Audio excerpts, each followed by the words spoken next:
예, 오늘은 어버이 주일을 지킵니다. 이미 그 5월 8일 어버이날이 지났지만, 그러나 우리 기독교에서는 첫 번째 주일은 대부분 5월달에 그 첫 주일은 어린이 주일로 지키고요. 두 번째 주일은 대부분 어버이 주일로 지킵니다. 하나님께서는 우리들에게 부모님을 허락하시고 부모님께 효도를 다하도록 그렇게 분부하셨어요.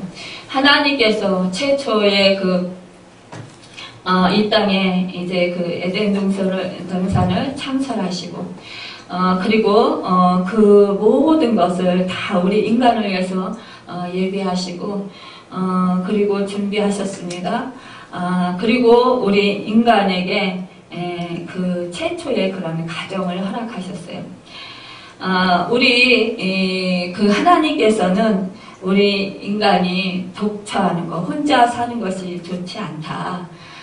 보기에 악하다. 그래서 우리 하나님께서는 첫사람 그 아담을 잠재우시고 그 갈비뼈를 취해서 여자 하와를 만드셨습니다. 그래서 최초의 가정을 만드셨어요. 그렇기 때문에 이 가정은 하나님께서 세우신 제도 중에서 가장 크고 값진 선물이라고 할 수 있습니다. 이렇게 어버이 주일은 세계 각곳에서 그 두 번째 주일로 이렇게 지키고 있는데, 이 어버이 주일의 그 유래는 1913년에 미국의 안나 자비스 부인이 시작한 행사라고 합니다. 그의 딸 미스나 자비스 부인의 활동을 어버이날 국제협회가 조직되었어요.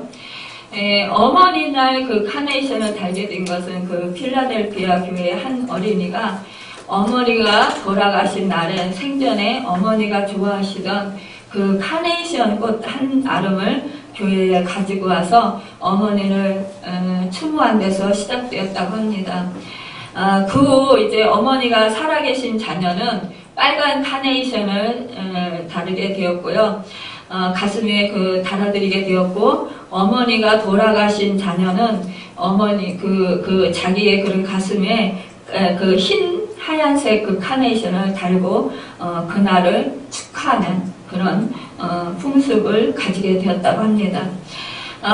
이제 최근에 와서는 어머니의 사랑을 얼마나 언제나 내 가슴 속에 살아있다는 생각으로 흰색 그 카네이션은 달지 않고요, 빨간색 카네이션을 사용하고 있습니다.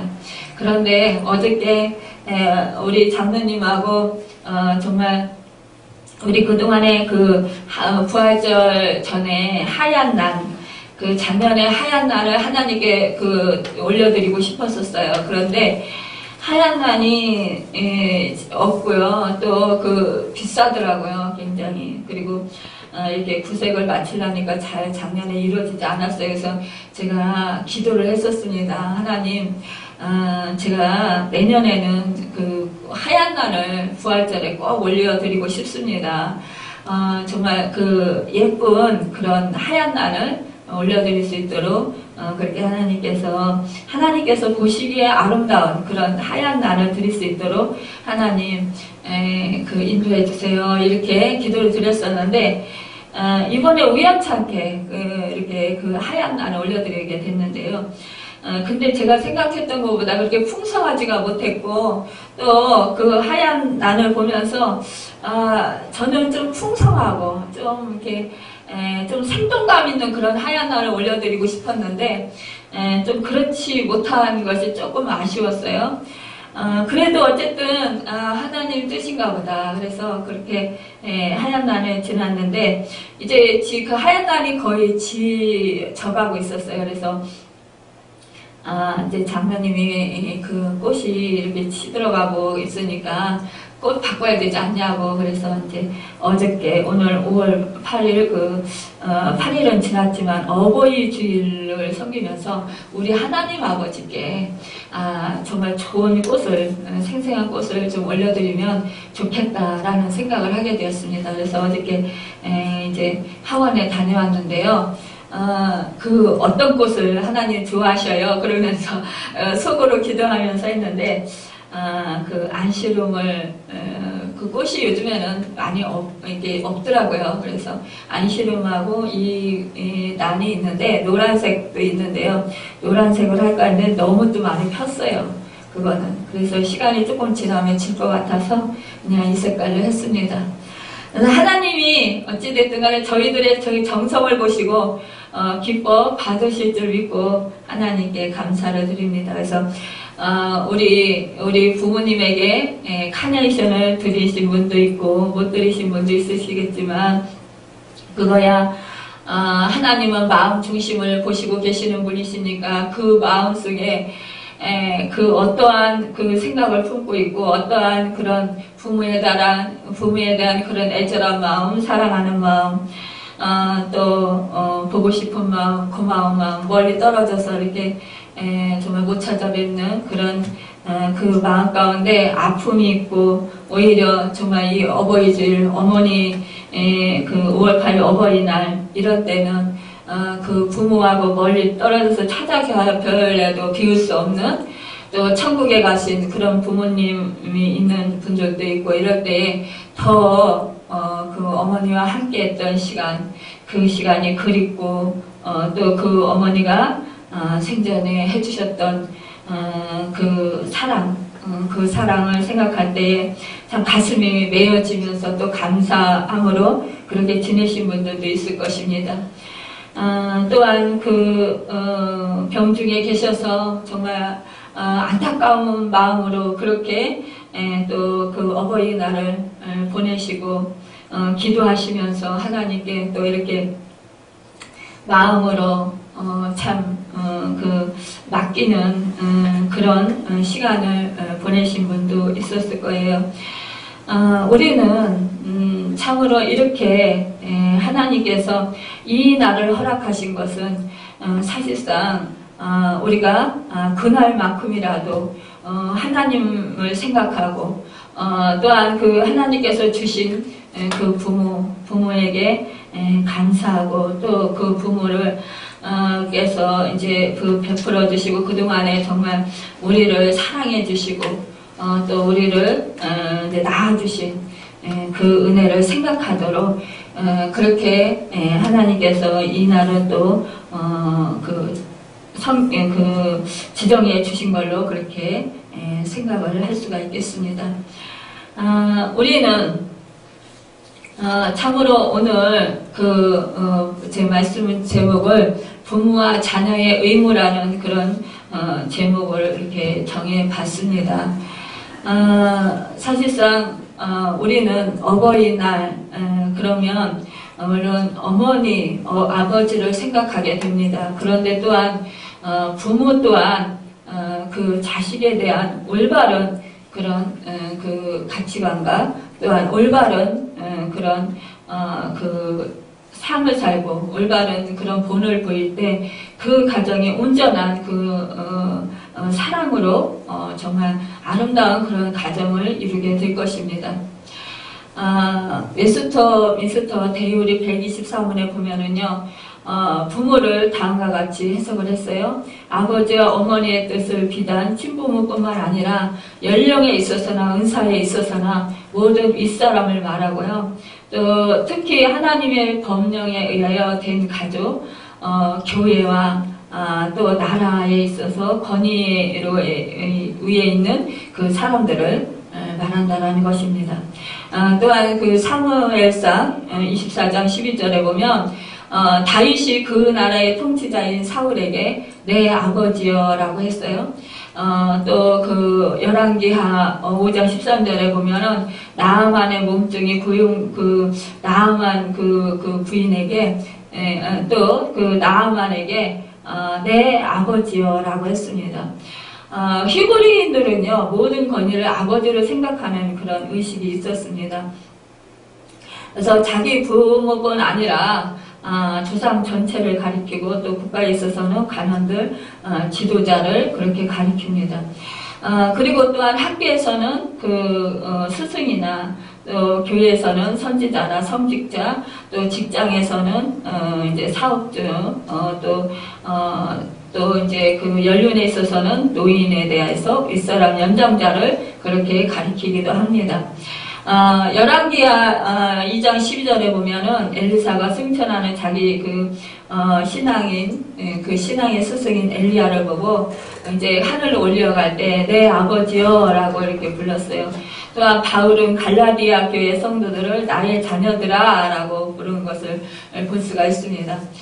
그래서 오늘 보면은 이제 이 장로인 나는 이게 그 사도 요한은 말하고 있습니다. 사랑하는 가요 곧 내가 참으로 사랑하는 자에게 편지하노라 이렇게 쓰고 있습니다.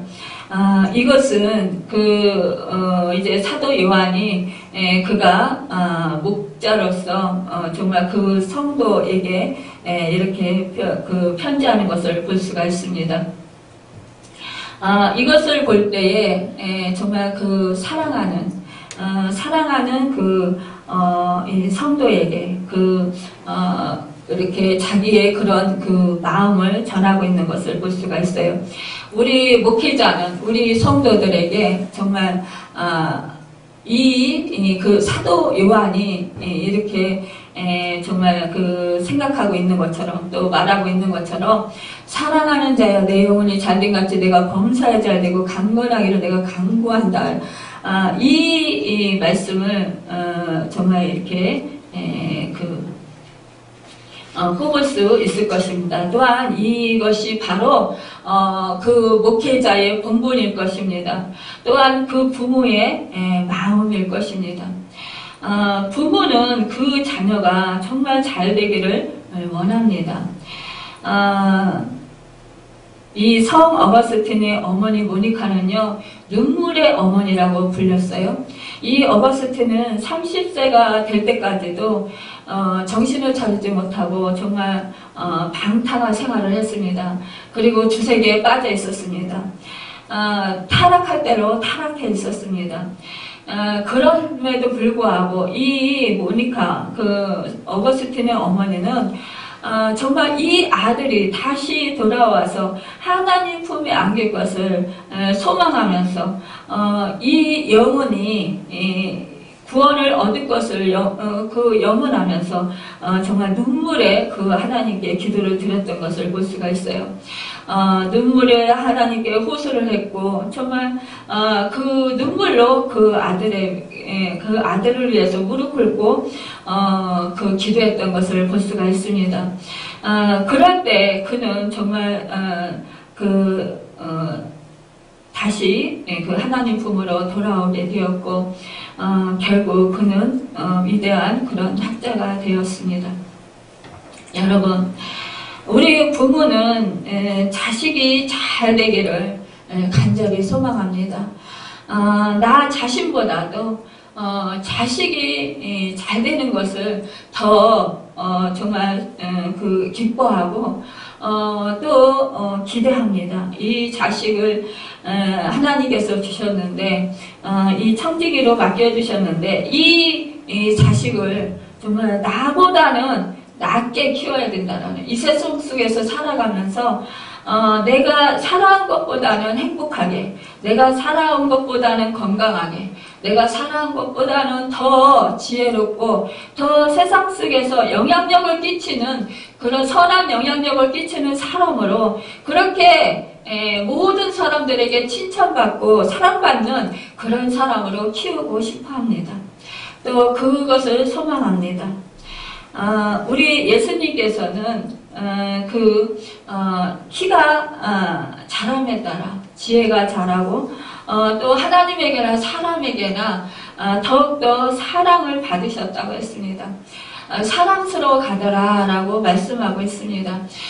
우리가 우리 자녀를 생각할 때 예수님처럼 정말 지혜가 더욱더 자라고 더욱더 영혼이 잘 돼서 하나님을 사랑하고 또 하나님께서 그를 지켜주시고 사랑해 주시기를 간절히 소망합니다. 또한 어떠한 지혜보다도 하나님을 아는 지혜, 그 지혜가 가장 귀한 지혜입니다.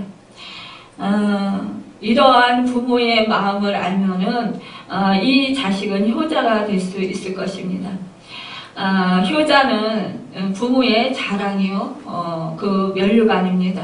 또한 즐거움입니다. 부모의 마음은 이렇게 그 자식이 정말 그 영혼이 잘 되고 또 그 범사가 잘 될 때, 모든 일들이 형통할 때 그 자식을 보면서 나는 비록 힘든 그런 삶을 살지라도 자식이 잘 되는 것을 보면서 즐겁고 그 낙수로 살게 됩니다. 그러면서 기뻐하면서 정말 그 만족함을 누리고 행복하게 살아갈 수 있습니다. 시편 1편에 보면은요, 형통한 자는 시냇가에 그 심은 나무와 같이 시절을 쫓아서 가시를 많이 맺는다고 했어요. 우리 하나님께 뿌리를 깊이 내린 자는 모든 삶이 형통하고 그 많은 그런 열매를 얻는다고 했습니다. 왜냐, 하나님께서 그에게 힘을 더하시고 인도하시고 보호하시기 때문입니다.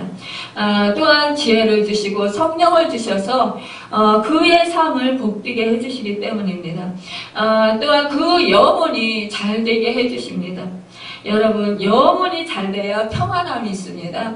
영혼이 잘 돼야 모든 것이 기쁘고 즐겁습니다. 영혼이 하나님께 있지 아니하면 우리 인간은 참 만족을 누릴 수가 없어요. 이 땅에서 사실상 뭐 물질적으로 또 건강하다고 할지라도 또 사람들한테 뭐 칭송을 받는다 할지라도 그 마음 가운데 그 깊은 영혼 깊은 곳에서 참 기쁨과 참 자유와 참 평강을 누릴 수 없습니다. 그리할 때 그 사람은 불행한 그런 삶을 살게 됩니다. 마음이 평안한 것, 이것이 바로 가장 복된 것이라고 할 수가 있겠어요. 또한 어떠한 이 세상 속에서 살아갈 때에 어떠한 어려움 속에서도 하나님과 함께하는 자, 말씀의 인도함을 받고 또 성령의 인도함을 받는 자, 말씀을 붙들은 자들은 쓰러지지 않고 다시 일어나며 또 인내하고 오래 참을 수 있습니다. 그래서 마침내 하나님 때에 하나님께서 역사하시는 그 축복을 누리게 됩니다. 또한 그 부모의 그 안타까움 중에요. 하나님을 믿지 못하는 그 안타까움도 있지만 또 그 자식이 병을 앓을 때입니다. 마음의 병을 앓을 때도 그렇고요. 또 그 육신의 병을 앓을 때입니다. 이럴 때 정말 정신적으로 건강하지 못할 때 그 부모는 정말 그 부모의 마음은 찢어지는 것 같이 애리고 아픕니다. 또한 부모가 자식을 바라보면서 안타까움과 오히려 내가 아팠으면 내가 자식 대신 정말 내가 아팠으면 대신 아파 주었으면 하는 그런 간절한 마음이 있습니다. 부모가 되어 봐야 부모의 마음을 안다라는 그런 말들을 많이 합니다. 사실상 우리가 부모 결혼을 해서 자식을 낳기 전까지 부모의 마음을 알아들인다고 하지만 그러나 그렇게 깊이 알지는 못해요. 그런데 대부분 이제 딸인 경우는 시집을 가서 자기 자식을 낳아보면은요, 자기 자식을 키우면서 그때 엄마 아빠가 나에게 이런 마음이었구나, 이런 마음으로 나를 키웠구나, 나를 사랑했구나, 나를 돌봐주셨구나, 그런 생각들을 하게 됩니다. 깨닫게 됩니다. 그러면서 부모의 고마움, 또 그때 내가 참 철이 없었다 그러면서 또 후회하게도 되고요. 또 하나님 앞에서는 또 회개하게 됩니다. 우리가 모든 것이 다 그런 것 같아요. 사실상 믿음이 없을 때는 그게 내가 잘 사는 것인 줄 알고 살아가고 있지만, 그러나 막상 진짜 인격적인 하나님을 만나고 믿음이 생기면요, 내가 그때 왜 정말 믿음 생활을 더 잘할 걸, 왜 그때 이렇게 믿음 생활을 잘 못했을까, 그래서 하나님 아버지 마음을 아프게 해드렸을까, 그때 내가 믿음 생활을 잘했더라면 내가 이렇게 오래도록 참 어려움을 겪지 않았을 텐데, 또 이렇게 그때 믿음 생활을 잘했더라면 내가 많이 정말 달라졌을 텐데, 또 그 믿음의 그 성숙을 이루고 또 하나님의 뜻을 깨닫고 하나님 뜻대로 살아서 정말 그 하나님의 은혜들을 많이 누리며 살아갈 수 있었을 텐데, 그러면서 우리는 내 자신을 돌아보면서 회개하게 됩니다. 또 후회하게 돼요. 그래서 안타까워합니다. 그런데요, 사실상 그 육신의 그 부모에 대한 그 자식의 마음도 그런 것 같아요. 우리 인간은 또 부모 또한 이 자식에 대하는 그런 그 마음과 그 행동에서도 또한 그런 것 같습니다. 그 당시에는 잘 몰라도 나중에 그 시간이 지난 뒤에 그 어떠한 계기가 되어서 자식의 마음을 좀 깨닫게 되고 헤아리게 알게 되면은, 그때 가서 이 부모된 자로서도 내가 그때 왜 그렇게 말을 해서 자식에게 상처를 주었을까, 왜 그때 내가 그렇게 자식의 마음을 아프게 했을까, 그러면서 후회하고 또 하나님 앞에 또 기도하게 됩니다. 우리는 이렇게 살아가는 것이 바로 인간이 살아가는 그런 인생인가 봅니다. 여러분, 우리는 누구나 다 그 역지사지라고 하죠. 서로 남의 입장을, 상대방의 입장을 서로 그 돌아볼 때, 그 생각해 볼 때, 그때 그 사람이 입장에 대해서 이해를 하게 되고, 또 그 사람이 그렇게 할 수밖에 없었던 그 이유를 깨달으면서 그때 내가 좀 더 참아줄 걸, 그때 내가 좀 화를 내지 말았어야 되는데 그때 얼마나 마음이 아팠을까, 자녀의 마음이 얼마나 아팠을까, 또 그 부모의 마음이 얼마나 아팠을까, 그렇게 생각하면서 우리는 다시 정말 다음서부터 그렇게 똑같은 그런 잘못을 범하지 아니하도록 우리가 힘쓰고 노력하게 될 것입니다. 또한 보면은요, 이 그 사도 요한은 말하고 있습니다. 형제들이 와서 내게 있는 진리를 증언하되 내가 진리 안에서 행한다 하니 내가 심히 기뻐하노라. 여러분, 자식이요, 정말 진리 안에서 살 때에, 진리의 그런 열매를 맺을 때에 그런 자식을 보면서 이 부모는 너무너무 기뻐하게 된다는 것입니다. 자식들이 진리 안에서 살 때, 또 힘쓸 때 이것을 보면서 이 부모를 기뻐하게 합니다. 이것이 바로 올바른 그 부모를 기쁘게 하는 효도라고 할 수 있어요. 진리 안에서 산다는 것은 예수 그리스도 안에서 산다는 뜻입니다. 모든 그런 삶의 중심을, 삶의 그 목적을 예수 그리스도에게 두고 사는 것입니다. 예수 그리스도 마음이 마음을 품고 사는 사람인 것입니다. 예수 그리스도를 주인 삼고서 살아가는 것입니다. 성경 말씀이 항상 그 마음속에 간직되어서 늘 그 말씀의 인도하심을 따르고, 또 나를 쳐서 복종시키고 이 세대를 본받지 아니하고 하나님의 말씀대로 그렇게 손해를 보아도 살아가는 것입니다. 타협하지 않는 그런 신앙생활을 하는 것을 볼 때 그 자녀를 보면서 너무너무 기뻐합니다. 여러분, 믿음 생활을 하는 이 부모들은 사실상 자녀가 신앙생활 잘하는 것을 보면 너무 기쁘고 즐겁고 행복합니다. 그리고 사실상 하나님께서 우리에게 다 그 부모로서 자녀를 맡겨주셨어요. 하나님의 기업인데 우리는 내 자식이라고 생각해서 내가 함부로 말하고 함부로 내가 그 자식을 좌지우지하려고 그 인생을 내가 간섭하고 그 인생을 너무나 참견한다면, 인간적인 생각으로 그렇게 그 자식을 올가맨다면, 그렇다면 그 자식은 너무 힘들어서 견디기 힘들 것입니다. 우리는 청직입니다. 부모는 청직이기 때문에 하나님께 맡기고 우리는 기도하면서 내가 본을 보이는 삶을 살아갈 때에, 말씀대로 내가 실천하고 행하는 그런 삶을 살아갈 때에 이 자식이 그 모습을 보면서 본받고 또한 따르게 된다는 것입니다.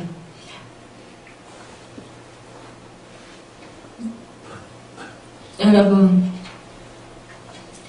이 사도 요한이 말합니다. 내가 내 자녀들이 진리 안에서 행한다 함을 듣는 것보다 더 기쁜 일이 없도다 라고 이렇게 기쁨을 표시합니다. 여러분, 그 사도 요한이 그 목자로서 그 성도들이 진리 안에서 바로 행하고 하나님을 기쁘시게 하는 그 삶을 살아가는 것을 볼 때 정말 어떠한 것보다도 기쁘고 즐겁고 또 그 보람을 느낀다라는 것입니다. 우리는요 이렇게 이제 그 구역장이 되어도 그래요. 구역장이 되어도요. 그 인도자로서 그 구역원들이 정말 열심히 신앙생활하고 믿음생활 잘하는 것을 볼 때에 그 보람이 있어요. 그리고 기뻐요. 즐거워요. 그리고 부흥이 되는 것을 볼 때에 참 그 하나님께 감사하게 됩니다. 여러분, 우리 교회 안에서 정말 우리 한 성도 이제 저도 그 목자의 심정으로 그 끌어안고 기도할 때마다 여러분이 정말 하나님 앞에 올바로 서고 말씀대로 순종하고 행하며 살고 또 그 믿음으로 잘 이렇게 성숙해 가는 그런 과정을 볼 때에 얼마나 감사하고 기쁜지 몰라요. 여러분, 이렇게 인간이 볼 때도 기쁜데 하나님께서 보시기에 얼마나 기쁘고 얼마나 대견하시겠어요. 여러분, 우리는 정말 그 부모와 자녀의 그런 의무를 다하는 삶을 살아갈 때 정말 그 하나님께서 우리를 보시면서 칭찬하실 것입니다. 또한 기뻐하실 것입니다. 행복해 할 것입니다. 여러분, 우리는 그 기뻐하시고 즐거워하시고 행복해하시는 그 하나님의 얼굴을 떠올리면서 우리가 더욱더 정말 우리 부모된 도리, 또 자녀된 그런 도리, 그 말씀 안에서 우리가 순종하고 행하는 그런 삶을 살아가는 우리가 되길 바랍니다. 정말 요즘에 보면은요, 어느 분이 그렸는지 모르지만 그 예수님이 환하게 웃으시는 그 얼굴, 그 그림이 있잖아요. 그걸 보면은 괜히 그냥 웃음이 나고 미소가 지어져요. 그리고 행복한 느낌이 들어요. 여러분, 또한 우리가 부모 앞에서 즐거운 낙서로 또 즐거운 표정으로 감사하고 기쁨으로 살아갈 때 우리 하나님이 참 기뻐하시고 즐거워하시고 행복해 하실 것 같습니다. 여러분, 우리의 삶 속에는 불만불평할 일이 참으로 많이 있어요. 어려운 일들이 참으로 많이 있습니다. 내가 견디기 힘든 일들이 참으로 많이 있어요. 그렇지만 그럴 때마다 우리 하나님께서 정말 나로 성숙시키시고 또 나로 하여금 하나님의 뜻을 깨닫게 하시고 또 하나님께서 정말 그 놀라우신 그런 선물을 예비하시고 그것을 주시기 위해서 나를 훈련시키고 계시는 과정이구나 라고 생각하며 정말 기쁨으로 언제나 하나님을 신뢰하고 웃음으로 행복하게 긍정적으로 감사하면서 살 때 정말 하나님께서 기뻐하시는 그 우리 주님이 그 웃는 환하게 웃는 그 얼굴 모습으로 여러분을 바라보실 것입니다. 여러분 그 환하게 웃으시는 주님, 환하게 웃으시는 하나님을 생각하면서 우리 날마다 주님의 말씀에 순종하고 행하면서 살아서 정말로 하나님께서 우리 영원히 잘된같이 범사가 잘되고 강건하게 해주시는 그 축복의 은혜를 누리는 여러분과 제가 되기를 예수님의 이름으로 축원합니다. 기도하겠습니다.